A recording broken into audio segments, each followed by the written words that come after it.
தமிழர்களின் சிறப்புகள் உலக அளவில் வியந்து போற்றப்படுபவை. ஒரு நீண்டகால வரலாற்றையும் தனித்துவமான பண்பாட்டையும் கொண்ட தமிழர்களின் சிறப்புகளை இன்று பார்ப்போம் வாங்க. செம்மொழி. உலகின் மிக மூத்த மொழிகளில் ஒன்றான தமிழ் கல் தோன்றி மண் தோன்றா காலத்தே முன் தோன்றிய மூத்த மொழி என கருதப்படுகிறது. 2000 ஆண்டுகளுக்கு முன்பே இயற்றப்பட்ட சங்க இலக்கியங்கள், உலக பொதுமறையான திருக்குறள் தமிழின் அறநெறியை பறைசாற்றுகின்றன.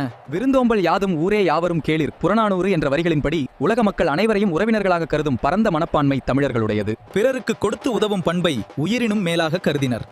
பிற மொழிகளின் துணையின்றி தனித்து இயங்கும் ஆற்றல் கொண்டது தமிழ். கோவில்கள். தஞ்சை பெரிய கோவில், மதுரை மீனாட்சி அம்மன் கோவில் போன்றவை தமிழர்களின் கட்டிடக்கலை மற்றும் பொறியியல் அறிவுக்கு சான்றுகள். பரதநாட்டியம், சிலம்பாட்டம், ஜல்லிக்கட்டு, ஏறு தழுவுதல் போன்ற கலைகளும் வீர விளையாட்டுகளும் தமிழர்களின் அடையாளங்கள். மரத்தமிழர் வீரத்தை போர்க்களத்தில் புறமுதுகிடாத பண்பாக கொண்டிருந்தனர். அறம் பொருள் ஈட்டுவதை விட புகழையும் அறத்தையும் முக்கியமாக கருதினர். தமிழர்களின் சிறப்பு என்பது வெறும் பழம்பெருமை மட்டுமல்ல, அது இன்றும் உலகெங்கும் பரவி வாழும் தமிழர்களின் உழைப்பு, அறிவு மற்றும் எளிமையின் மூலம் தொடர்ந்து கொண்டிருக்கிறது. இது மாதிரி இன்ட்ரெஸ்டான வீடியோ பார்க்க நம்ம சேனலை லைக் பண்ணுங்க, சப்ஸ்கிரைப் பண்ணுங்க.